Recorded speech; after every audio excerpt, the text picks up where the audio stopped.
Next up on the FliteCast, we're talking about Kathleen Kennedy officially leaving Lucasfilm and why the miserable cult known as Nerd MAGA has absolutely nothing to do with it.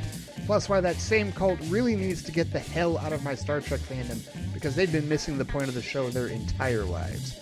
And for those of you still rooting for Netflix, we'll talk about what Ben Affleck and Matt Damon say they've been telling their filmmakers. Coming up next on the FliteCast.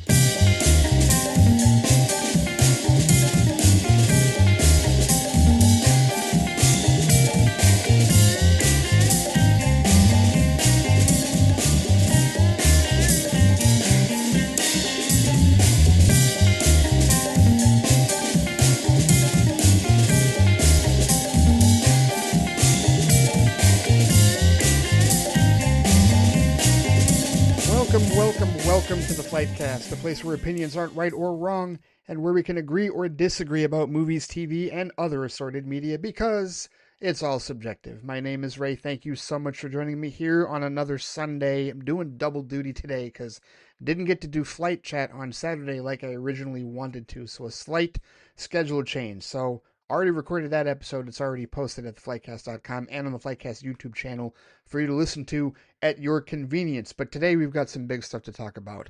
A thing that has been rumored and pontificated and wished into existence by all the dregs of Nerd MAGA for the last number of years. It's finally happening, but they have nothing to do with it. And it's not going to be the rosy, alt-right, all-red, MAGA-fueled fantasy that they think it's going to be.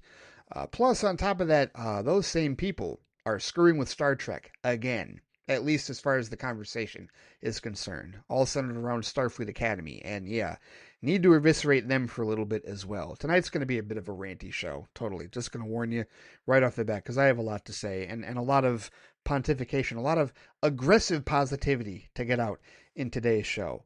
Also, with respect to that really eye-opening words that Ben Affleck and Matt Damon said on, of all places, Joe Rogan's podcast about what Netflix has been telling their filmmakers to do with their movies. Yeah, it ain't good. For those of you that continue to root for Netflix in this whole Warner Brothers imbroglio. This is why you don't root for billionaires. We'll get into all of that along with everything else. But before diving headfirst into everything, I always want to remind everybody that you can find this show and the other shows in my network at theflightcast.com or wherever you get your podcast. You can also find all these shows on the FliteCast YouTube page, youtube.com/theflightcast. This show normally is on Sundays, the main show. Flight Chat, which did drop today, is normally on Saturdays. We're going to stick with that. Saturdays is going to be our main day. So get your feedback in by 11:59 p.m. Eastern Standard Time on Fridays. And that will count you in for the upcoming feedback show for Flight Chat. Had some good stuff to talk about with this particular week's episode. And we'll have more to talk about going forward. I'm certain of that, as we're only a couple of weeks in to 2026. So we've got those shows going. The next time I see a movie in theaters, or the next time I see a timely one on Netflix, I'll do an episode of Flight Review. That'll probably be on Friday, more than likely as well. For those particular episodes, Fridays or Saturdays. Looking to see exactly when that all happens. I already missed the Bone Temple, but I definitely want to see Send Help. And we'll see what else is going on. I got to go back and look at the list for January to see what else I want to see in theaters and coming out on streaming as well. But that's everything for theflightcast.com, and also again available at the youtube.com/theflightcast, the FliteCast YouTube channel indeed. And thank you as always to all the very intrepid and loyal supporters of patreon.com/theflightcast. Hope that you've been enjoying the bonus content there. I have a plan for these extra flight review episodes and whatnot that I want to do. I think I finally figured out a schedule for exactly what I'm going to do. I know I've been saying that. I've been promising that for however long. I got to figure a schedule out. I got to do this. I got to do that. You know, Shonda gave me a fantastic idea yesterday and, basically took a lot of the pressure off of me in terms of me trying to do a whole lot of things, both for the main show and for Patreon, me being a one-man band, if you will. So, yeah, I think I'm going to get to it. So stay tuned for new episodes of Flight Report for the comic show, new episodes of Flight Box for TV, and also new episodes of Flight Review. I will tell you this, for Flight Box, I am definitely going to be reviewing Star Trek Starfleet Academy. I didn't do an episode last week because my schedule was topsy-turvy with respect to the first couple of episodes. So I will be doing an episode covering the first 3 episodes of the show this upcoming Thursday. Stay tuned for that. That'll be on the main show. That won't be on Patreon. But there will be bonus episodes of Flight Box, Flight Report, and Flight Review, among other things, available at patreon.com/theflightcast, along with all of the other content that is available there, plus got to get into some new rants and some just don't. I know there's some stuff out there that the fans have been doing that have been pissing me off. I know there is. I know there's something I can rant about. There's always something I can rant about. There's actually 2 or 3 things that I could rant about right now. And tonight's episode, truthfully, could be another Some Just Don't, but didn't want to leave that to Patreon exclusive. Wanted to rap outwardly about these things, about the subjects tonight that I'm talking about before ranting about it on Patreon. But for those of you subscribed to Patreon, thank you so much for your support. Cannot thank you enough. Hope that you're enjoying all the bonus content that is there, and hope that you enjoy all of the bonus content to come as well. All right, people, let's talk about it. Kathleen Kennedy is officially leaving Lucasfilm. This is real. This was reported by Hollywood Reporter, Variety, Deadline. All the trades are covering this. This actually did drop Thursday, I think. Thursday was when this news dropped with respect to her leaving Lucasfilm. And listen, before we get into the whole, and I don't know if any of you are saying this, but before anybody comes at me with this whole, well, Ray, I thought you said it wasn't happening. I thought you said this is just another nerd mega fueled fantasy. Oh, I never said it wasn't happening. Not once did I ever say it wasn't happening. I said that I was waiting for official word before I actually spoke on it. There's a huge difference with that. Kathleen Kennedy is 72, guys. Kathleen Kennedy's been in the game for a very long time. The idea that she would be in charge of Lucasfilm forever is gravely mistaken and a misnomer. And that's the thing. Part of the reason that Nerd MAGA has been all over her to try and get her out of Lucasfilm for the last number of years is because they know she's older and she's a woman. And successful women threaten the hell out of them because they're mostly, weak little dick idiots that, just can't get out of their own way with respect to their egos and their toxic masculinity. And unfortunately now they are enabled by those in power with respect to the current regime ruling the United States, which is why some of them have decided to comment on this nonsense, even though they shouldn't be. But whatever. Point is that it was always inevitable that she was going to step down. It was always inevitable that she was not going to be in charge of Lucasfilm forever. And so we have here the deadline piece with respect to her stepping down. Let's get all the facts straight. And I'm going to go with this particular deadline piece because this one is called the exit interview, the Kathleen Kennedy exit interview, if you will. And we're just going to get some bullet points down here. This is written by Mike Fleming that was posted on that day. And she is apparently handing the reins to her longtime lieutenants. The Disney division will be run by Chief Creative Officer Dave Filoni, and on the business side, Lin-Wen Brennan, a sharp Welsh executive who has been Lucasfilm's executive vice president and general manager after 16 years at Industrial Light and Magic. I want to talk about Lin-Wen Brennan for just a second here, because we already know about Dave Filoni. We do. We know everything, as much as we already know as far as him being the heir apparent to the Lucasfilm empire, if you will, right? Huge fan of George Lucas, the hand-picked successor, if you will, right? But what do we know about Lin-Wen Brennan? Well, that was the thing. I didn't know anything about Lin-Wen Brennan. Like, this is legitimately the first time that I'd heard her name, or really the first time was when Puck News came out with that story that said that this was going to happen. And that's the thing about Puck News. That's the tricky thing about Matt Maloney and his people is they're still Scooper Madness, but they have more reliable sources. And because they all used to work for Hollywood Reporter and for like the actual trades, they vet things a lot better than the idiots at the Wrap or Disgrace or any of the other Scooper Madness grifters actually do. Like they actually want to verify their sources. They actually would like to be correct about things that they're reporting. They don't just throw things out there for attention, even though they do put some headlines and stuff out to get attention in that regard. They are still part of that ecosystem. But either way, that's the thing about them. So Lin-Wen Brennan, she was appointed general manager at Lucasfilm in 2015. This was after she joined Industrial Light and Magic in 1999, where she eventually became the president of ILM in 2009. So she was there for 10 years, became president in 2009, appointed GM at Lucasfilm in 2015, hired as the executive vice president of Lucasfilm in 2024, and, of course, now is the co-president of Lucasfilm alongside Dave Filoni. In 2016, she was awarded the Commander of the Most Excellent Order of the British Empire. In 2019, she received the Outstanding Contribution to Film and Television Award at BAFTA Cymru. And in 2022, she received the Lifetime Achievement Award at the 20th Visual Effects Society Awards. So this woman definitely has the chops, absolutely has the experience, and has been part of the company for a very long time. Joined Industrial Light and Magic the year The Phantom Menace released. and has been there for nearly 20 years, well over 15 at this point, right? No, yeah, well over what? Where's my math? My math is failing me. Well over 30 years. She's been at Lucasfilm for well over for over a decade at this point. So this isn't somebody that's just coming in off the street. This isn't a random producer that did a whole bunch of things with Disney and now, oh well, we can't leave everything up to Filoni's devices. We're gonna do this. Sounds to me like DC Studios. This sounds exactly to me like James Gunn and Peter Safran, but even more so because Peter Safran wasn't doing DC films. He didn't work with DC films for 20 years before he became the co-producer or the co-head of DC Studios. He's been producing a lot of DC films, but a lot of them were in the Hamada era, like recently. Like, I mean, he might have had some connections beforehand with New Line and whatnot, and he's been a producer in the game for a while. But this is somebody, Lin-Win Brennan, who's been directly connected to Lucasfilm for a very long time.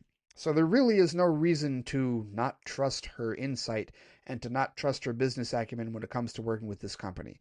Clearly, she's been vetted by Kennedy and by others to be a hand-picked successor along with Filoni, and I envision this going along very much the same way that DC Studios is run, where Filoni will be in charge of creativity, like the creative head, and Brennan's going to be the business head. I absolutely see the same structure, and why not? Because so far right now that seems to be working for DC Studios, and as long as you vet your appropriate executives, right, as long as you vet them properly for the purpose, like, I don't see why this wouldn't work. I don't see why this wouldn't be expected to work in that regard. So that's who's taking over for Kathleen Kennedy. But with respect to the woman who has been in charge of Lucasfilm for the last number of years, let us take this opportunity to reflect on her illustrious career. Okay? Those of you who are not fans of Kathleen Kennedy, I don't know why you're listening to this show. I am a fan. I have been a fan. An American film producer, according to the wiki, that has served as the president of Lucasfilm from 2012 to 2026. That is a scant 14 years. 14 years she has been in charge of Lucasfilm. Have I enjoyed all of it? Yes, I have. Can all of you say the same? No, not necessarily. There are highs and there are lows. There are ups and there are downs. But you know what we can rationally do? We can rationally agree that while you may not enjoy all of her 14 years as head of Lucasfilm, there are parts of it that you most certainly do enjoy, and you can push aside the ones that you don't, right? So while I enjoy all of it, you can go ahead and dismiss the Book of Boba Fett. You can go ahead and dismiss the Acolyte if you're somebody that didn't care for what they did with that show. You can dismiss whatever parts of the sequel trilogy you didn't enjoy, be it The Last Jedi or The Rise of Skywalker. That's perfectly fine.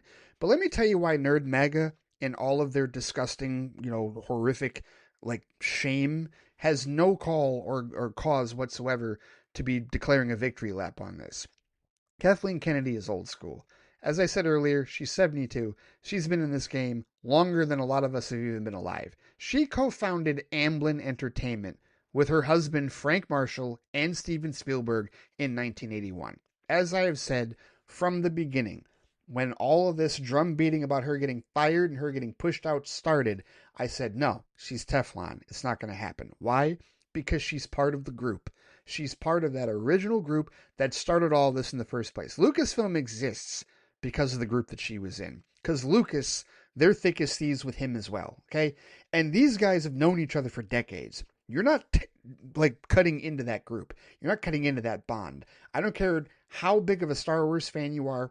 I don't care how laser focused into misogyny you might be.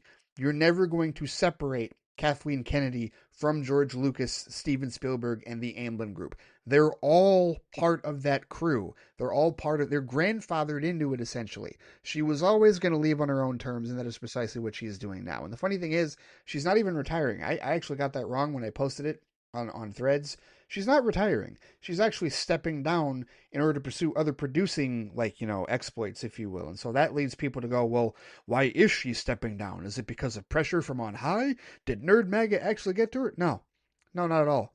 Running a studio is much different than just being a producer. Much different. And after 14 years of being in charge of Lucasfilm, she's tired. She wants to do other things. She wants to continue her career. I mean, seriously, this is a woman, do you know that the first film that she produced was E.T.?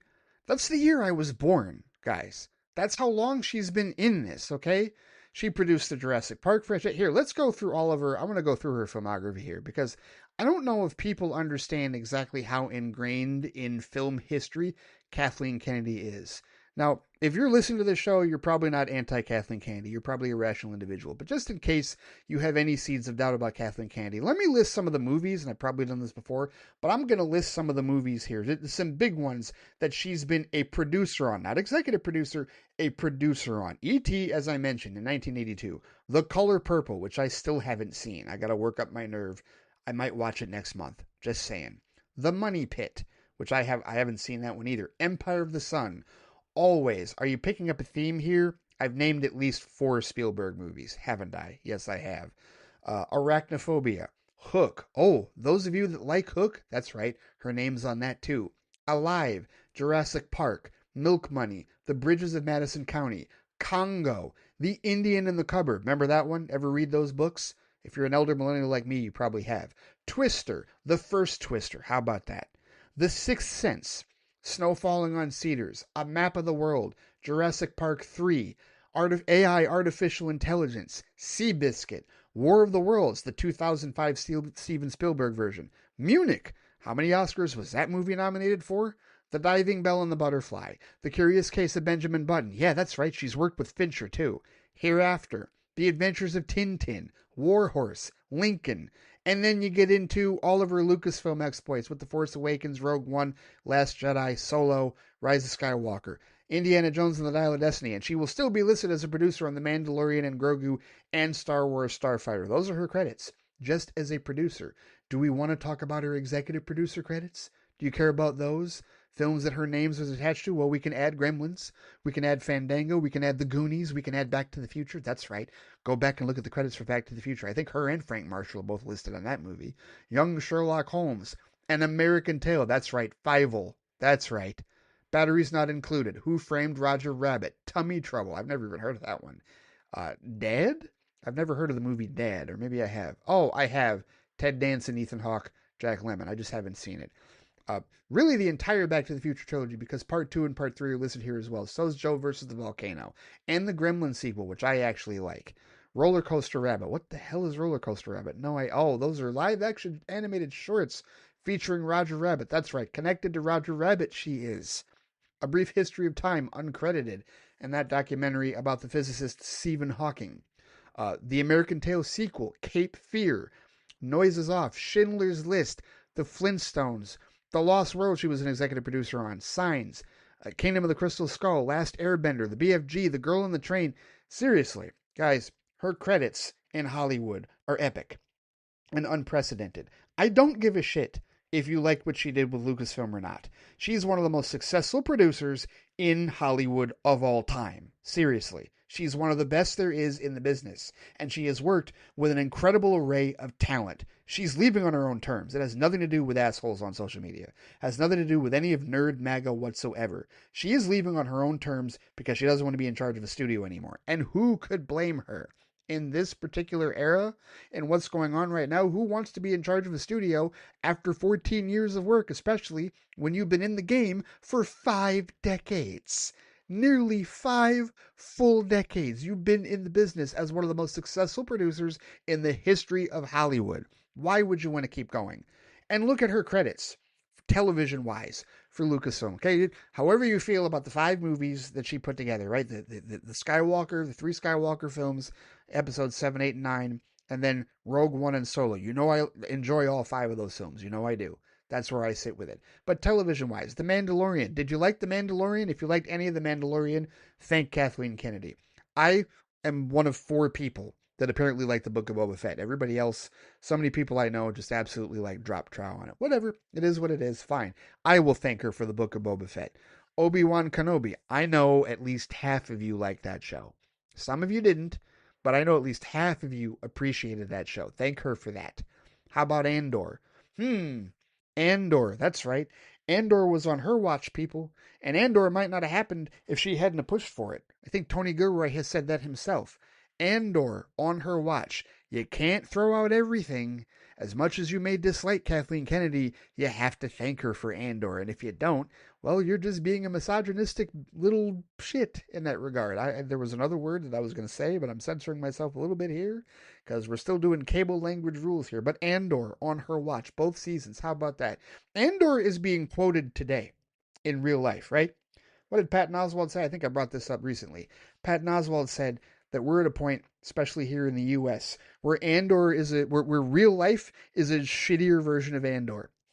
There are quotes, there are things, there's prescient, there's relevant content in that show that is being used to talk about real life. Thank Kathleen Kennedy for that. Thank her. Because she is the one that made it happen. She's the one that made Ahsoka happen. She's the one that made the Acolyte and Skeleton Crew happen. All that on her watch. And as far as I'm concerned, I'm a very happy Lucasfilm fan as a result of her work and as a result of her stewardship of the company over the last 14 years. I don't have complaints. I don't. I have no complaints. Whatever direction that they have taken, and this is even with what happened with respect to Rogue One and Solo, because those productions were more troubled than the others, right? Listen, all the stuff about Rise of Skywalker and the course correction after The Last Jedi, yes, all that is there. But the stuff that happened with Rogue One, when Gilroy took over for Gareth Edwards and redid the movie the way that we've seen it, and I thoroughly enjoy, right? That led into Andor's existence, right? That could have been handled a little bit, more smoothly. And certainly the situation with Lord and Miller, and turning the reins over to Ron Howard after firing them with 2 weeks left in post-production. Yeah, like that's obviously Solo could have been handled a lot differently. That doesn't mean that she is a perfect studio head or that she was a perfect studio head, but it does mean that she deserves a lot more respect in her name than people are giving it.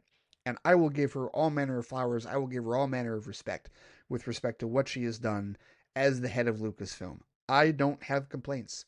I don't. And anybody that wishes to sit here and complain about it, listen, you are more than welcome to sit in your corner of misery and cry along with Data Racer and Star Wars Theory and all the other, nerdrotic and all the other misogynistic idiots that are just so thrilled that Kathleen Kennedy's like, yeah, why are you so thrilled? Because you're convinced that your savior Dave Filoni is going to come save Star Wars for you and make Star Wars great again. When in reality, Dave Filoni has no interest in pandering to these morons either. I mean, after all, they don't like Ahsoka, and Ahsoka is his primary baby as far as the live action stuff is concerned, isn't it? Isn't it? Right? Because he and Jon Favreau worked on The Mandalorian, but Ahsoka is all Filoni. That is all what he wants to do. And I also want to point out, because I actually fell into this trap as well, the rep or somebody had posted not too long ago that Filoni had come out and said that he didn't like Andor. And of course, the full context of that is not true. They twisted what he said. He actually was giving praise to Andor, even though it's not necessarily his flavor of what he wants to do with Star Wars. But this is why being a creative head of a studio means that you have to be open to other ideas that your showrunners are going to present you, that your filmmakers are going to present you. And this is something that Dave Filoni is going to have to do that James Gunn appears to be doing. We're going to find out a lot more this year. But we've talked about how with DC Studios, James Gunn has his visions and his ideas for the characters. But if we really want the DCU to be diverse in terms of its tone and in terms of its storytelling, he's going to have to embrace other filmmakers. And he's been attracting other big name filmmakers and writers like Mike Flanagan and the like, and Craig Gillespie and others to his ranks. But it's going to have to perpetuate that diversity in that regard. He's going to have to listen to other ideas and fit them into his world. And Filoni's going to have to do the same thing. Not everything is going to be exactly like, Andor, or not everything is going to be exactly like Ahsoka. Not everything is going to be exactly like, Clone Wars and what he has done. There's going to be different tones like Andor and such that he's going to have to accept and understand. And hopefully he and Lin-Wen Brennan are on the same page with respect to that. But I think it's important to note that as I make this comparison between DC Studios and what Lucasfilm is going to be going forward with these co-studio heads in this regard, right? And it really does feel like the same structure to me. It is very important to note, it is vital to note, that Kathleen Kennedy is leaving Lucasfilm in a much better position than Walter Hamada left DC Films in when James Gunn and Peter Safran took over, right? And not only that, there isn't the specter of, ooh, is Disney going to get bought?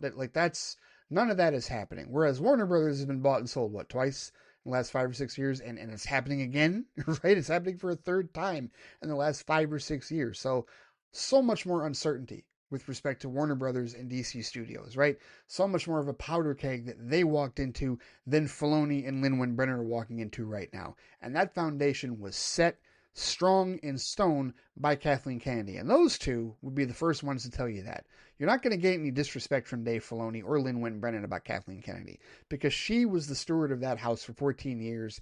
She put together all of the Ahsoka show and the final season of Clone Wars, like all of that was under her steward, all of that was under her watch, all the connective tissue, the entryway for Filoni and Favreau and Brennan to get involved in this was all that groundwork was laid by her and what she did as she was in charge of this. And this show will continue to be a haven of respect for what Kathleen Kennedy has done with Lucasfilm, regardless of how you feel about the sequel trilogy, regardless of how you feel about any of the Disney Plus shows. Kathleen Kennedy is a badass, an absolute 100% bona fide badass. And there is nobody on this earth that very few on this earth, I should say, and certainly nobody running a podcast or an angry series of video essays on YouTube that can match her producing power and her abilities as a producer in Hollywood. She is epic. She is legendary. She deserves all manner of flowers for what she has done. I salute her and I champion her with respect to her future exploits. I'm glad that she's getting out. It'll probably be a lot more restful, truthfully, without having to deal with the nonsense and any of the other bureaucracies that are going to be happening with respect to Disney Plus, with respect to the future of Lucasfilm, and certainly with respect to any more idiot fans that want to claim that they're the reason that she's getting out of the game. No, most certainly not. This is her time to ride off into the sunset, truthfully. She's leaving Star Wars and Lucasfilm in a solid place, regardless of whether you feel like it is or not.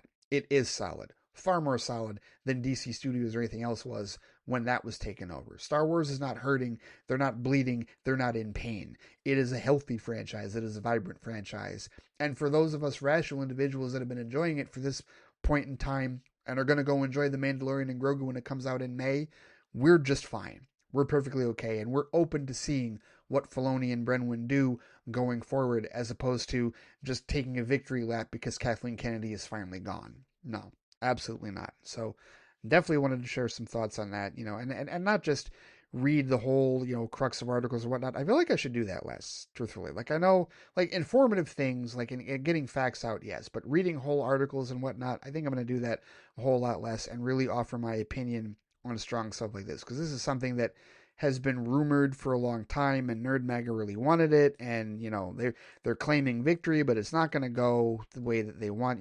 Women are still going to lead these projects at Lucasfilm. They're still going to lead these Star Wars shows and these movies. There's still going to be brown people and minorities in these Star Wars shows and movies, okay? Sorry to disappoint you, Nerd Mag. Actually, sorry, not sorry, you racist, bigoted, intolerant assholes. No.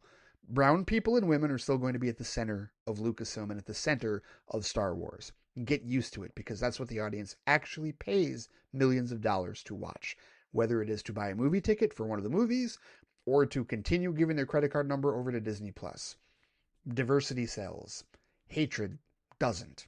Not really, regardless of what anyone tells you. So there you have it. Kathleen Kennedy, we salute you, or I salute you, I should say, here at the FliteCast. Looking forward to more of your new work.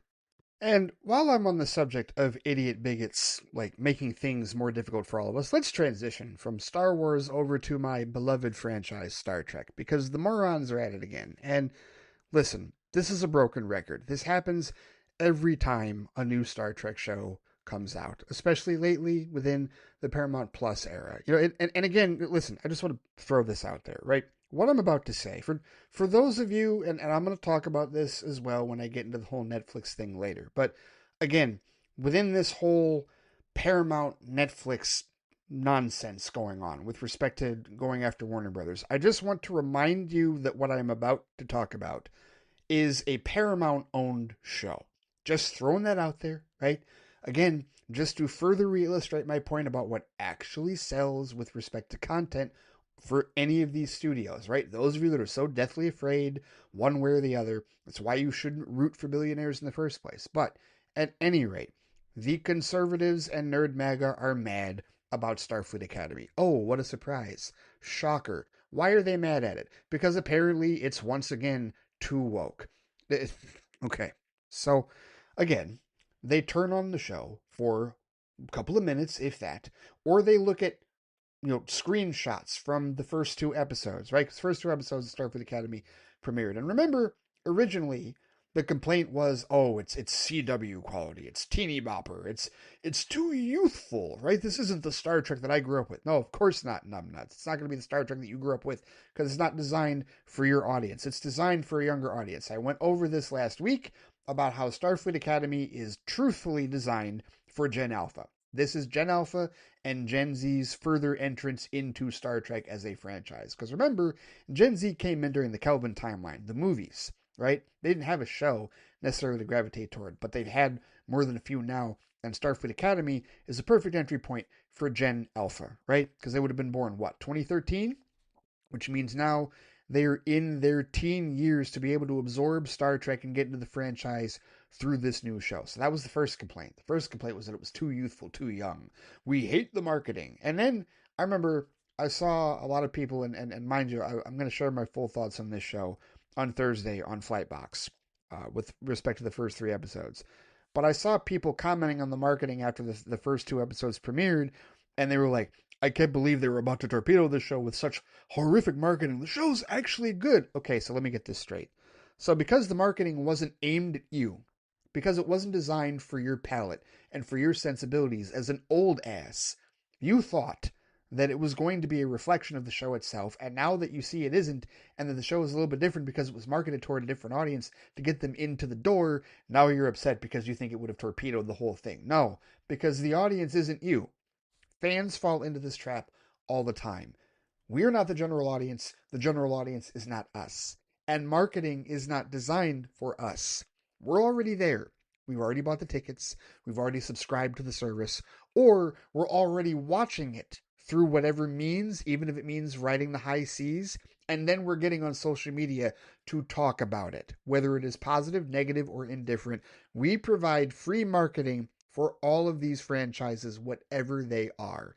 And these studios are smart enough to know this. So when they put marketing out, it's not designed for us at all. It's designed for new people that have never watched a second of Star Trek whatsoever, whether it's the old shows, whether it's the new shows, or the Kelvin timeline movies, whatever.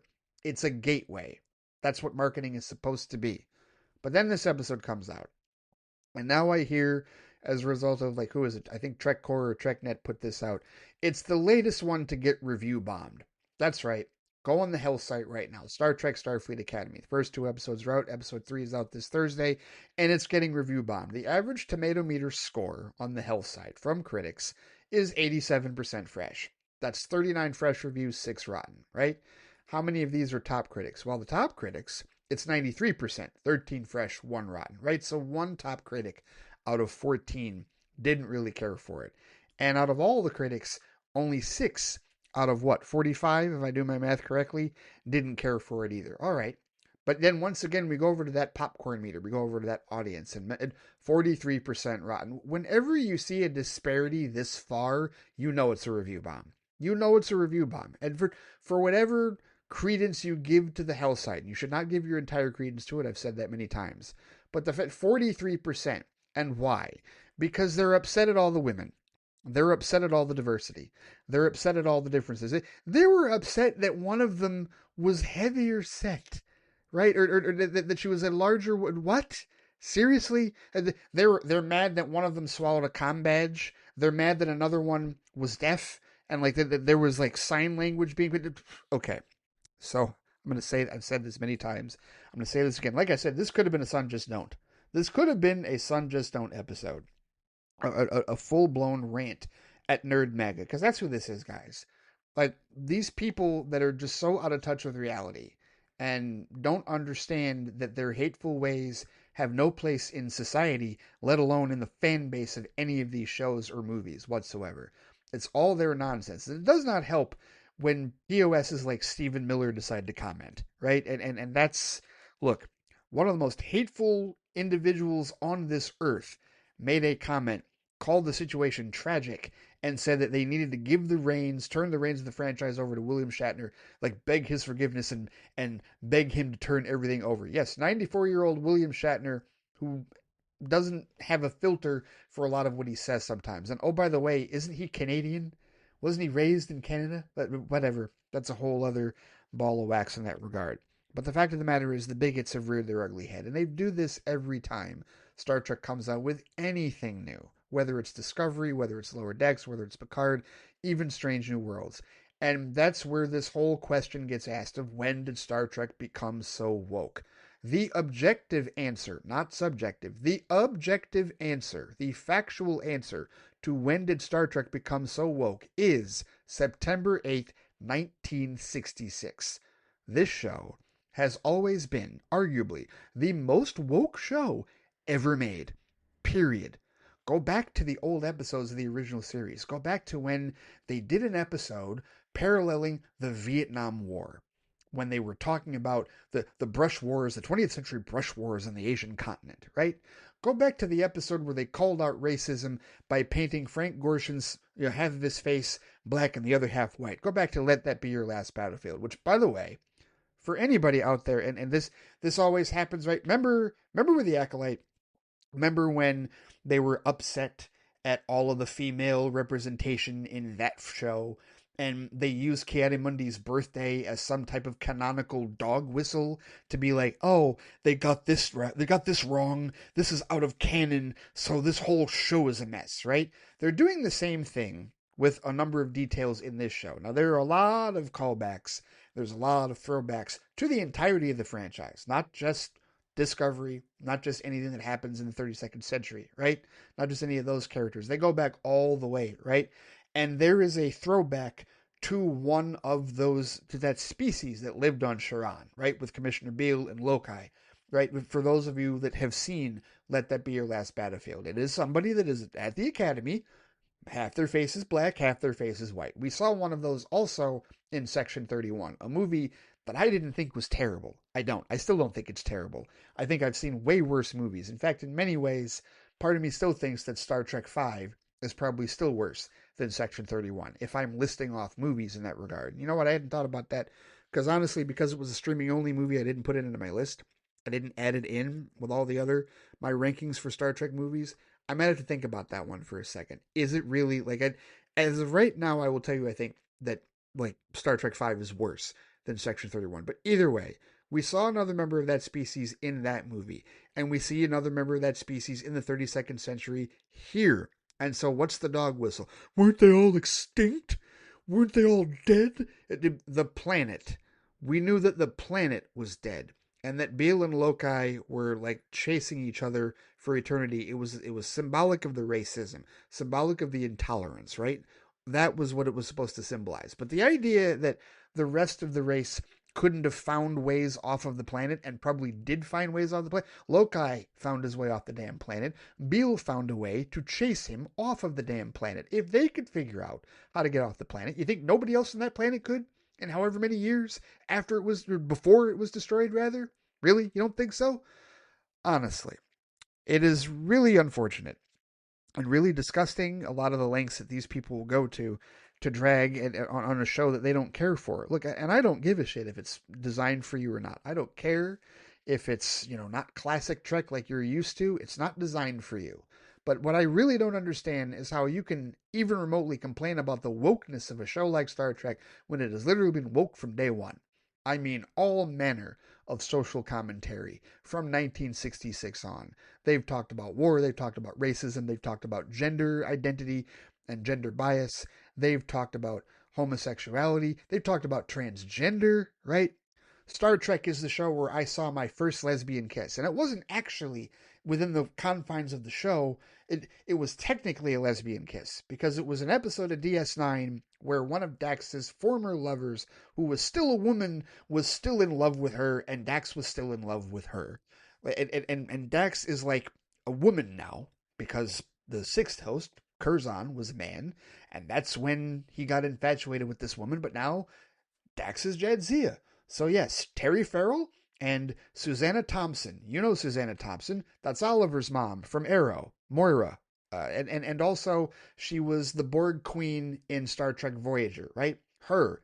Incredible character actor throughout a ton of TV. She and Terry Farrell shared a lesbian kiss. First lesbian kiss I ever saw on screen as a kid during season 3 or 4, one of those two seasons of DS9.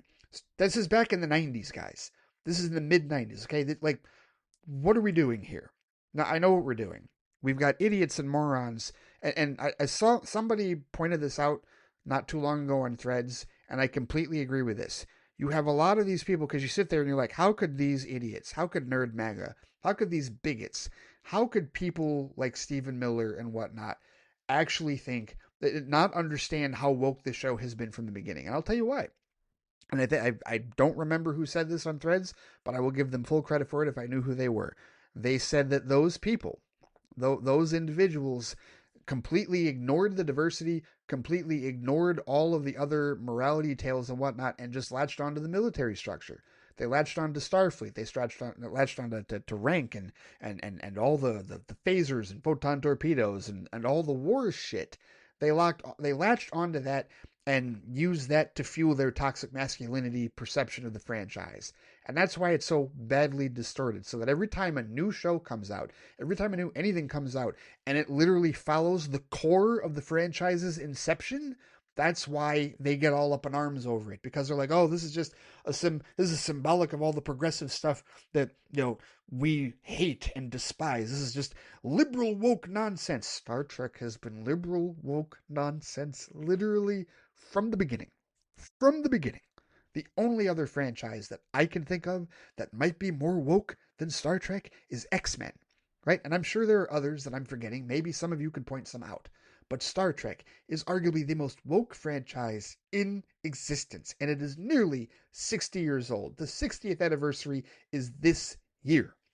And literally, we got people out there that are incensed that there are so many women, that there are so many races, that there are so much diversity. Oh my goodness.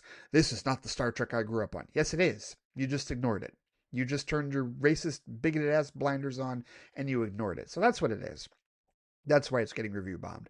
Has nothing to do with writing, has nothing to do with setting, has nothing to do with storytelling. They just hate that it's brown and loaded with women. That's what it is. That's what they hate. And that's probably what they really hated about this marketing, right? Because you look at this picture of them all laying in the grass and you say, oh, wow, not everybody's white. Oh, the Klingon's black. There's this other girl that's black, right? I mean, Gina Yashari, which I hope I'm pronouncing her name right. She's the half Klingon, half Jem'Hadar. Oh, they're all up in arms about her. How could that possibly have happened? How could a Klingon and a Jem'Hadar possibly come together? Yes, because your head can't figure that shit out. You can figure all this other shit out with the Temper Cold War, right? We literally did an episode in Star Trek Strange New Worlds a couple years ago where literally the Romulans went back and tried to prevent Khan from being killed, or did they try to kill him? I forget exactly what it was. But they were trying to screw with Earth's history, and now the eugenics wars didn't happen at the same time that we've known them to happen in 1992 to 1996. Now they happened later because of the timeline. Now you're okay with that. That shit can get fudged around, right? There's other things that can get retconned, but this, because there's too many brown people and too many women, this is your problem. Or because the writing isn't exactly what you wanted out of TNG. Newsflash, it's not meant to be. It's meant to be for a current audience. It's meant to be for Gen Alpha. It's meant to be for younger people to watch this show. And as far as I'm concerned, those aren't the ones review bombing. The ones review bombing are the trolls and the bigots and the assholes that can't stop clutching their pearls about what they thought Star Trek was, what they think Star Trek is. And it never has been that.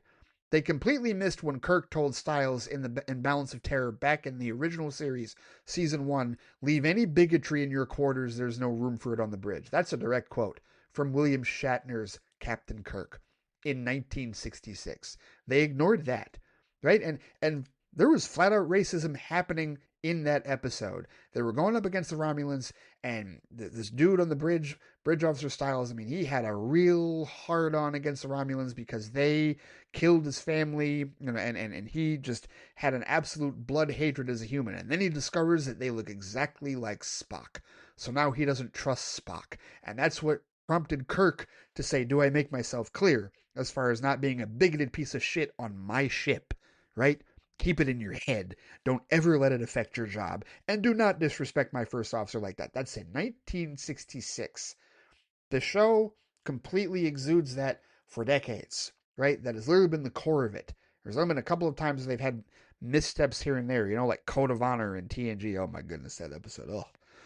Oh, it's not perfect. it hasn't been perfect, right? Because you get a whole bunch of other writers and directors and whatnot that come in. I heard the director of that episode got fired after Roddenberry found out what he did with it, and I totally understand that. But at any rate, this franchise, Star Trek as a franchise, has exuded diversity and has exuded it. There's even Idic, the Vulcan Idic, infinite diversity in infinite combinations. That is a Star Trek principle, and that is precisely what the show has exuded from the beginning. And here we have the most recent incarnation of it, and of course the bigots hate it. Whatever. Yeah, it just that's what they're going to be. That's how they're going to be, and they're going to sit in the corner and they're going to have to suck it up, right? Or they're just going to keep whining and crying. It's not going to get them anywhere, and here's why. Because as I said on the Hell site, the show has an 87% freshness rating, and an even higher than that, 93% with top critics. And plenty of people that were skeptical of the show because of the marketing have been writing positive reviews like, okay, no, the show actually is good. The show actually does respect the honor of the franchise, right? And we'll see how the season goes because we've got 8 more episodes left. We'll see how it goes. And like I said, I'll give you my full thoughts in the beginning of it, the first 3 episodes coming up this Thursday. But the fact of the matter is, this is what sells. This is what sells. You know who knows that? Paramount knows that. David Ellison knows that. Okay? So regardless of what your concerns are with the news division and CBS and everything else going on, the fact of the matter is when it comes to this type of content, this is what sells. And they know it's what sells. All of these studio owners know this is what sells. That's why you're going to see more of this. Yeah, did the Ellisons scrap this? I mean, they could have, couldn't they have? Couldn't they have done the same? Couldn't they have pulled his ass off like he did with Batgirl and say, hey, we're going to write this off because this doesn't fit our image? But he didn't, did he? Because Star Trek is his biggest IP. Well, wait a minute. DC is Warner Bros.' biggest IP. So why didn't Ellison scrap it? I'm throwing this question out there for the people that are so scared shitless about David Ellison and Paramount. Why didn't he scrap this? Why didn't he turn Star Trek into what Stephen Miller wants them to turn it? Why didn't he call Shatner immediately and go, oh, we're going to fix this? Why didn't he do that? Is it because they had already committed resources and he couldn't back out of it? Or is it because he knows that it sells? He knows that this is what the franchise has been from the beginning, and he knows that his best option is to leave Alex Kurtzman and company alone so that they can continue producing selling content that will drive Paramount Plus numbers to him. Because again, wokeness sells. Diversity sells. Period. Okay, you can argue whatever you want about news, but the fact that, with news, it's different. If it bleeds, it leads. But with actual scripted content and shows like Star Trek, this is what sells. Diversity is what sells. That's why these things succeed. That's why Star Trek has literally been around for 60 years. David Ellison knows this. Trust me on that. Whatever your concerns are about ownership groups, and yeah, I know the whole Paramount thing, and I know that the hostile takeover stuff, yes, I understand that it's messy. I still expect, personally, I still think Netflix is going to win out on this. I still think that at the end of the day, Warner Brothers is going to get sold to Netflix. But I'm just trying to impart the point that when you're so worried about one CEO being this, the reality is they all chase dollars. All of them chase dollars. And if they know what sells, and they do, they have all manner of data. They got decades worth of data telling them this is what sells and that's what sells. That's why you keep seeing stuff like Starfleet Academy. And that's why the people that you think they're catering to are always going to be pissed, are always going to be upset, right? That's where we're going with this. And so that's all that is, man. Just more, bigoted nerd MAGA nonsense rearing its ugly head. And it's a broken record at this point, but, it is what it is. And for those of you that didn't know, for those of you, I think Anthony and others were legitimately asking, okay, what's the deal with the Starfleet Academy controversy? It's that. It's that. You already know what it is, but I'm just confirming it for you. It is what it is, unfortunately. And you just got to drown those idiots out and continue to enjoy the franchise as we see fit, which is certainly what I'm going to do. And I cannot wait to review it further here in a couple of days and get going on it and then start it weekly. Talk about it weekly here on Flightbox. No doubt about that. But yeah, those are my thoughts with respect to that particular controversy. Non-traversy, I should call it, really. So let me end on this, once again, just to reiterate the whole why you don't root for billionaires with this whole Netflix and Paramount thing. There was a story that came out because one of the new movies that did release, and I actually am going to watch this. I might watch this for Tuesday. I might do a flight review for this on Tuesday, to be honest with you, on Patreon. But one of the new movies that recently came out is The Rip, a new Netflix film starring Matt Damon and Ben Affleck as detectives. And this movie, did it just drop on Netflix? I'm pretty sure it just did. But, they're doing the press tour. And, if you've been seeing a lot of clips of Matt Damon and or Ben Affleck talking to different podcasters and whatnot, that's what it's for. It's their press tour for The Rip. Well, they went to Joe Rogan. And I have thoughts about Joe Rogan, as I think I said that earlier. I'm not a Joe Rogan fan whatsoever at all. He is extremely problematic. He's said a number of stupid things, and he has a very dangerous platform a lot of times with a lot of the dumb shit that he says, to be honest with you. It's not, but I know people, like I have friends of mine that like still, maybe they don't 100% agree with what he says, but they don't look at him in the same light that I do. They're not nearly as harsh on him as I and others are. And clearly, I know that they're not completely aligned, with Ben Affleck. I know that Ben Affleck is not completely aligned with Joe Rogan as far as political views. I've heard a lot of Ben Affleck's political views in the past, truthfully, and it's been intriguing to the point where I actually listen to some of the stuff Ben Affleck says, especially when it comes to the industry. Ben Affleck has said things about the industry, like with respect to physical media and streamers and how things and the distribution models. Like he has said things that have been kind of prophetic, but have also been like kind of insightful. And there was a clip he was on, I think it was Rogan. There was another clip where he was talking about what he thinks AI is actually going to do, like as far as the future of it and how it's not progressing nearly as fast as people think. And that while it should never be used to completely generate content, like it can be a helpful tool for writers that are looking for examples of how to write certain content and whatnot. Well, in the midst of this appearance that he and Matt Damon had on Joe Rogan, they were very honest and candid about some notes that Netflix gave them while they were making The Rip. And I'm going to quote straight from this article from The Hollywood Reporter by Lexi Carson. And the headline kind of says it all. Matt Damon says Netflix wants plots reiterated 3 or 4 times in the dialogue for phone-distracted viewers. Right? How about that? And granted, the last people that you would necessarily want to tell this to if you didn't want it to get out in the press are Matt Damon and Ben Affleck, because there are two men, like there are others, like you want to talk about two guys that are like so devoted to the craft of movie making, so devoted to the art form. These two are. However you feel about them as actors, however you feel about them as people in general, these guys are devoted to making movies. That's why they've been doing it for like decades at this point. That's why they both have Oscars for Good Will Hunting 30 years ago in that regard, right? But here it says, during a Friday appearance in the Joe Rogan Experience to promote The Rip, they discuss differences between watching a movie in theaters versus at home and how phone-distracted viewers are influencing how films are made. And Damon says, I went to see one battle after another on IMAX. There's nothing like that feeling. You're in with, a bunch of strangers, but people in your community, and you're having this experience together. I always say it's more like going to church. You show up at an appointed time. It doesn't wait for you.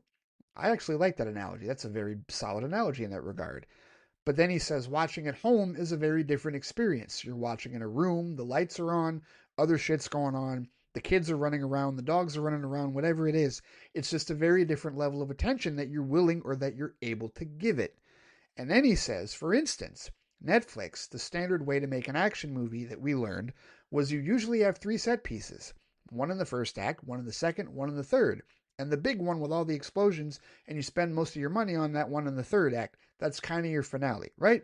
We're all, any of us that have watched action movies, we're all keen to that. We've seen that 3-act structure before. But then Damon says, now Netflix is like, can we get a big one in the first 5 minutes? We want people to stay tuned in. And it wouldn't be terrible if you reiterated the plot 3 or 4 times in the dialogue because people are on their phones while they're watching, right?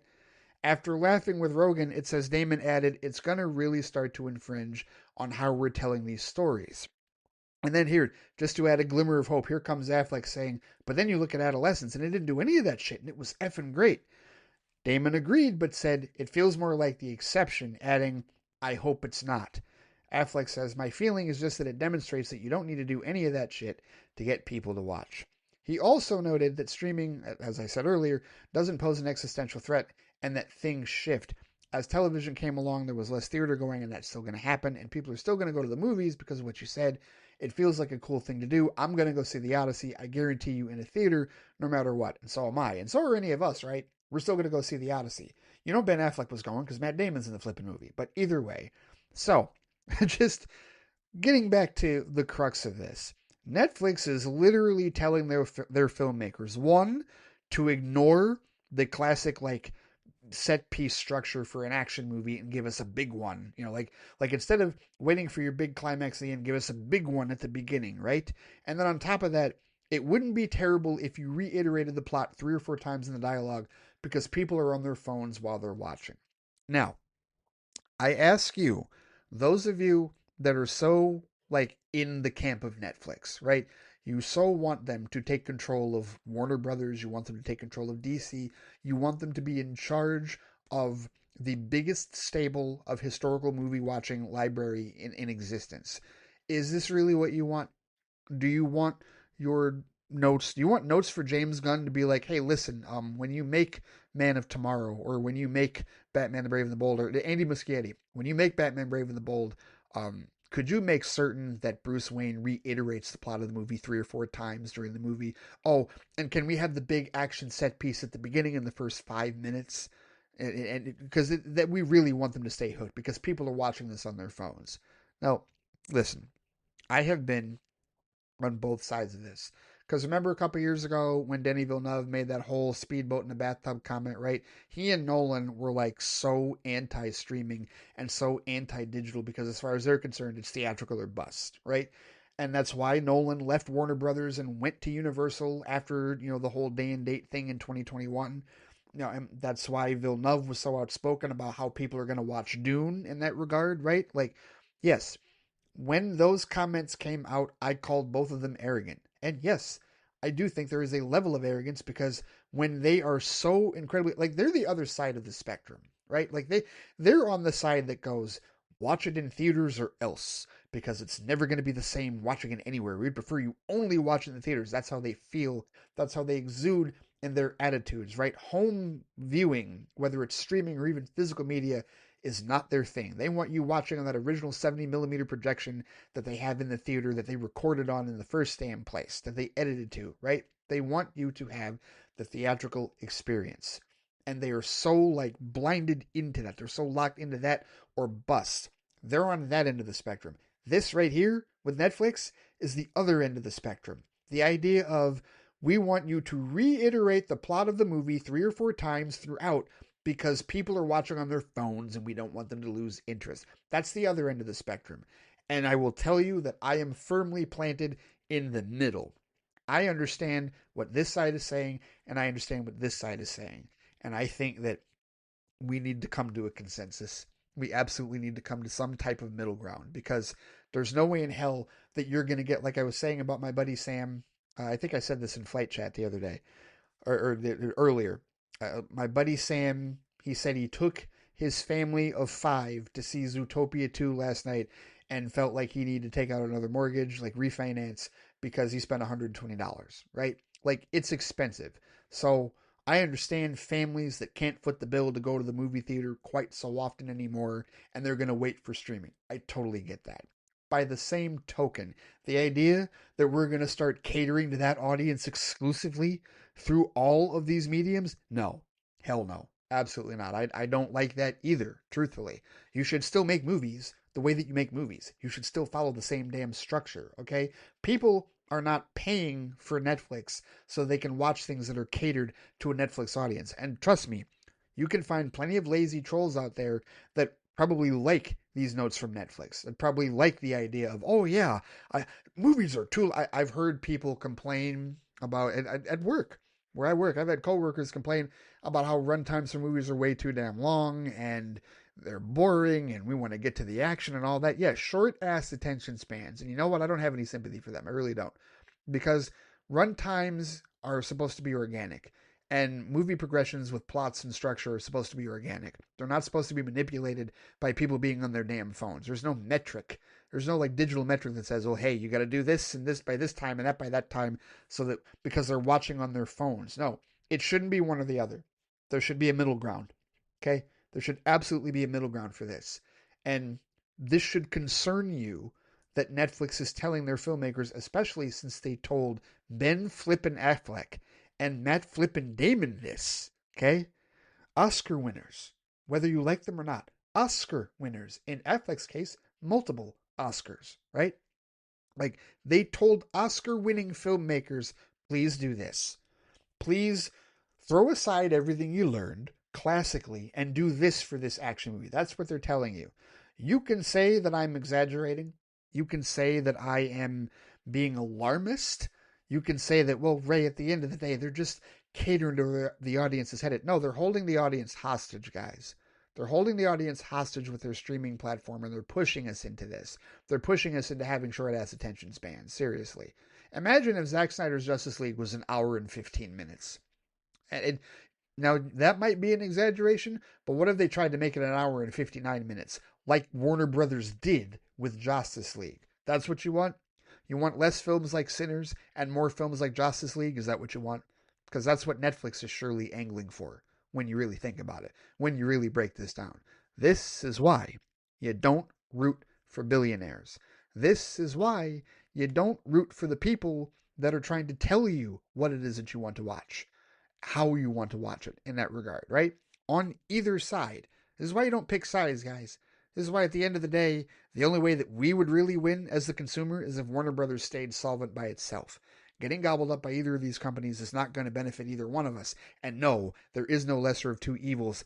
They're both not healthy for what we want as the art form, as the audience in that regard, okay? And I don't know how many of you need to hear more from Netflix, right?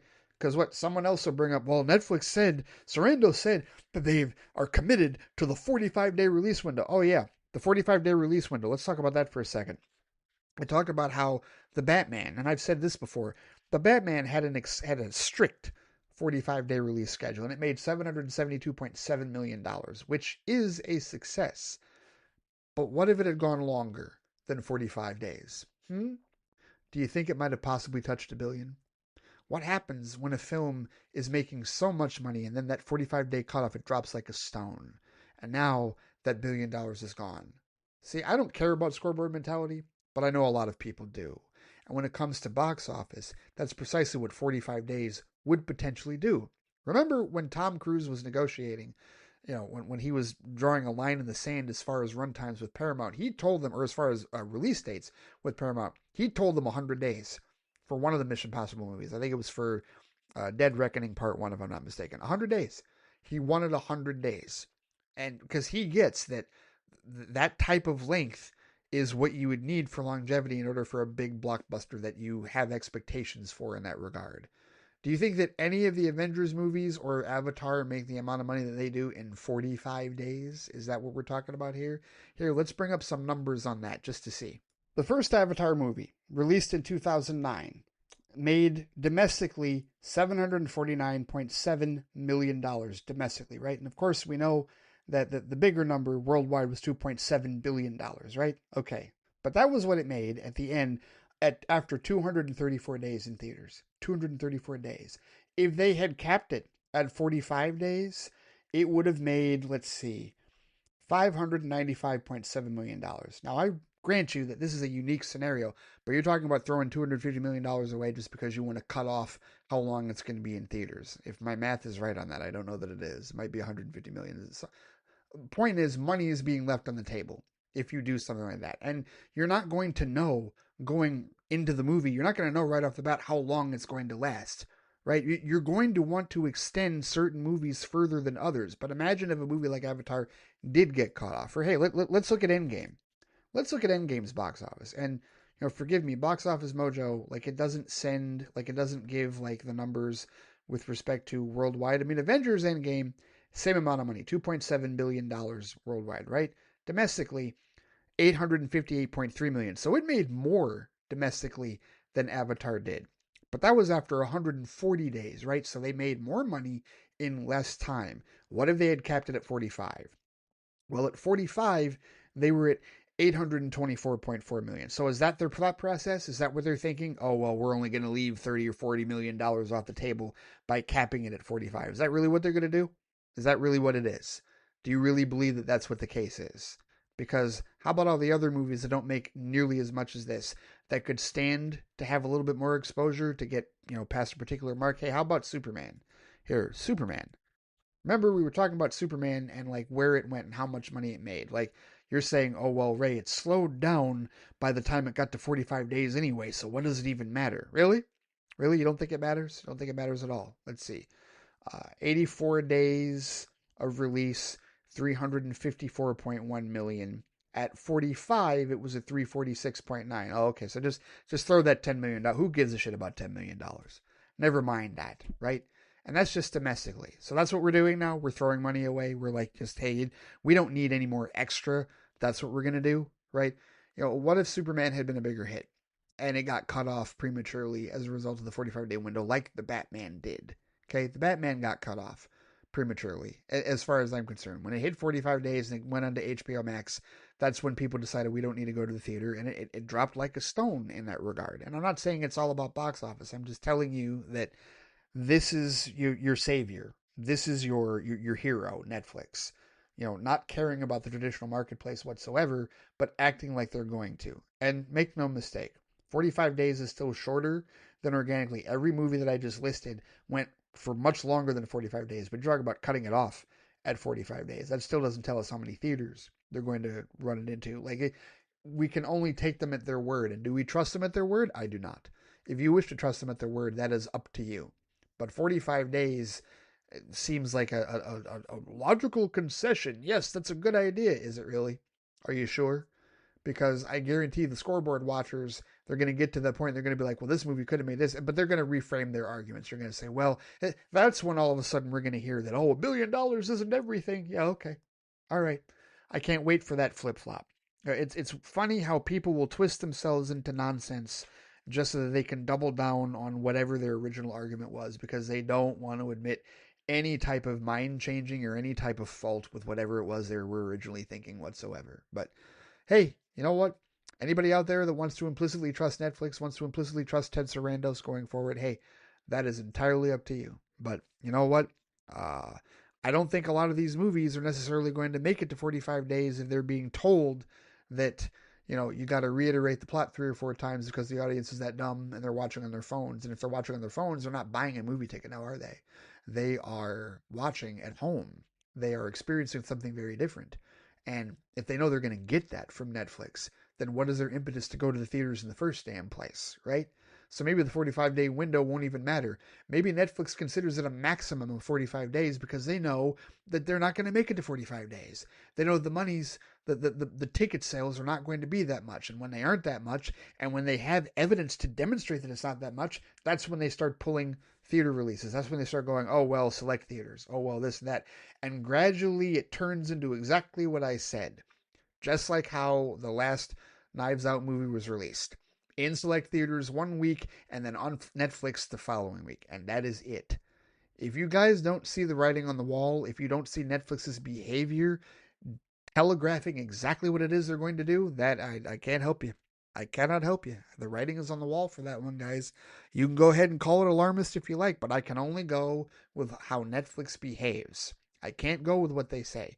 I can only go with how they have behaved, what they have actually done over the course of time in the last 10 years or so. So, hey, we'll see. We'll see how it goes for those of you that, want to continue to root for that billionaire against the other billionaire. Why you were rooting for any billionaires, I don't understand. But it is what it is, I suppose. It's all subjective. All right. So there you have it with respect to that. Netflix notes. Reiterate that plot 3 or 4 times and put all your big action set piece in the beginning of the movie, not the end of the movie. Forget everything you were trained in Hollywood. Forget everything you learned in film school for an action movie. All right. Godspeed, Matt Damon, Ben Affleck. How about that? Yeah, for sure. And that'll do it for this particular episode of the FliteCast. Thank you so much for joining me. Thank you so much for listening to my somewhat ranty talk about Kathleen Kennedy and my thoughts on the whole Starfleet Academy nonsense and how the bigots are really just, out in full force with respect to that. And also my thoughts on Netflix, continuing to show you who they really are, whether you see it or not. But if you have any thoughts with respect to any of that, whether you agree or disagree with me, and you want to do so in a respectful manner, of course, you know where to find me on Threads and on Instagram at the FliteCast, on BLUESKY at FliteCast. You can also comment on the posting for this episode of the FliteCast YouTube channel. There's also the FliteCast Facebook page. And of course, I can be reached by email at ray@theflightcast.com. All right, take care. Stay safe out there. Have a great week. And I will see you all next time. Take it easy.